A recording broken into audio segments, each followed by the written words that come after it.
All right, so I don't know if I'm gonna do these as a voiceover yet, or if I'm just gonna do like, the play-by-play. But first thing you're gonna have is these pop screws. Now me, I'm old school. I personally believe in the right tool for the right job, but you can use a flathead screwdriver.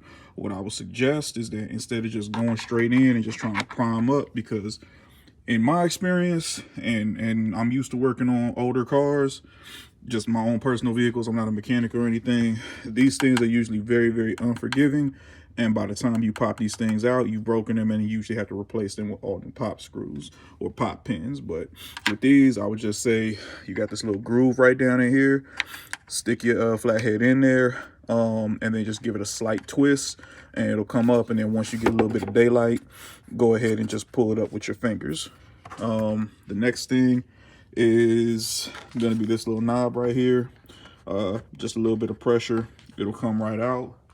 The other thing is going to be this joker right here. This, just turn it counterclockwise. It screws right out. And then what I would suggest is just set your stuff off to the side somewhere. That way you're not misplacing it or losing it or taking a chance that it's going to drop down into the abyss down in there. So I'm just going to set these off to the side. And now I got my screws popped up. I'm gonna go ahead and remove this right here. And I'm gonna go ahead and use the tool that they gave you to go ahead and remove the handle.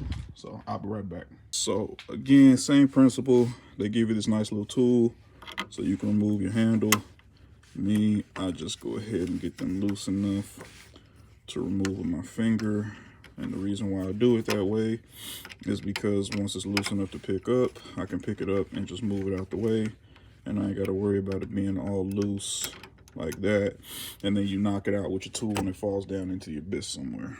Now that you've gone through, you removed all your pop screws. This thing right here just easily just lifts right out, as you can see.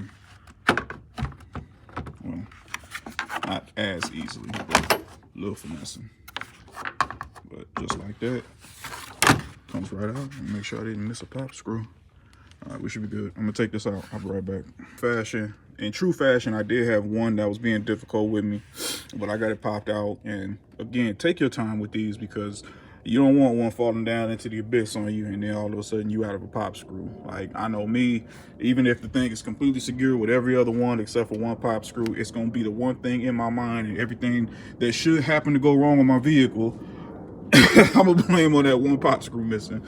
So yeah, just be careful about that. But yeah, got them all out, and like I said, things should just come up and out just like that, all in one piece. And now we're ready to install our aftermarket. All right, so one thing I definitely want to make sure that I point out is that at higher highway speeds, you've got these dampers that actually are supposed to increase your aerodynamicness, if that actually does occur. I don't know, but these shutters here are actually on an actuator, and these things will close up at about 55 miles an hour.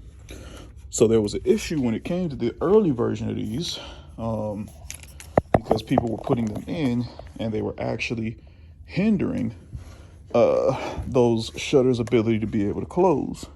So it looks like since about February of 2022, they've actually remedied this issue. And now you have clearance, and you no longer have the issue of the shutters not being able to close. So it was really cool of Stillen to recognize that issue, and for their quality control to be able to fix this issue. So now you don't have to do your own mods to the mod. The next thing that's got to be done is, you see this 3M strip right here.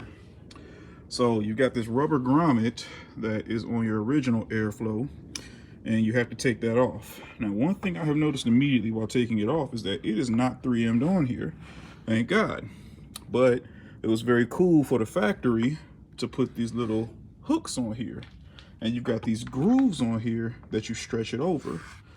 Stillen, one suggestion I would definitely say is take notice of this and add this to your product, because it would have been really cool if it would have had the same hooks to fit into the grooves, so that I wouldn't have to 3M it on here. Like, I'm not a huge fan of 3M because sometimes you can get a bad batch or whatever the fuck you want to call it. Like, see here where the adhesive is already lifted, that means it's dried out. It's not going to be as sticky there. Your bond's not going to be as good. Now, they did give you some primer that's in that bag. Well, actually, I got it on me.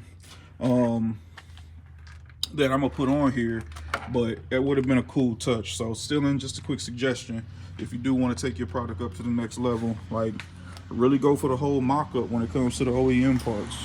So of course, the one thing I told y'all to be mindful of, I fucking did while I was putting the fucking CAI scoop in. I dropped this little son of a bitch down into the abyss, and I had to go down in there and fucking get it. Now, luckily, there was still enough play that I could get this thing past this little knob here, but now I gotta finesse the damn thing back on here. Just take your time, guys, when you're putting it on. Here's one issue I definitely say anybody who's putting on old aftermarket parts should always expect. Misalignment. It is what it is. If you're gonna complain about it, don't make mods. Or if you're gonna make mods, get your shit custom made. Now, this one was definitely off, but nothing my handy dandy drill couldn't handle. I'm gonna go ahead and fix these because you see there's a little bit of an offset over here and there's an offset over here.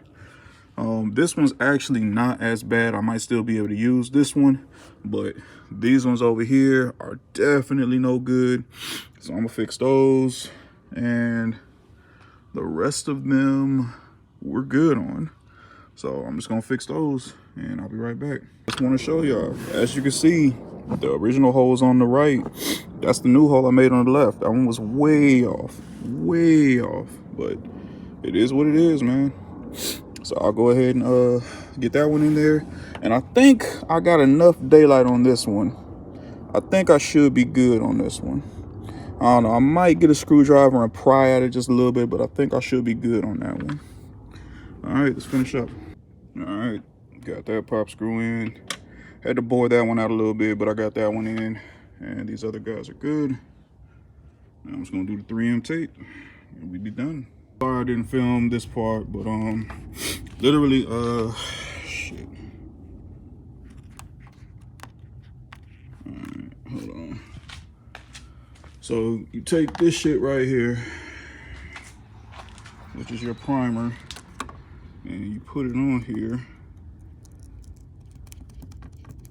Not quite sure exactly what the method is, but you put it on here, and then what I was doing was I was just pinching and just laying the strip on there. And I did that all the way across. So hopefully it's not too cold out here and it'll dry.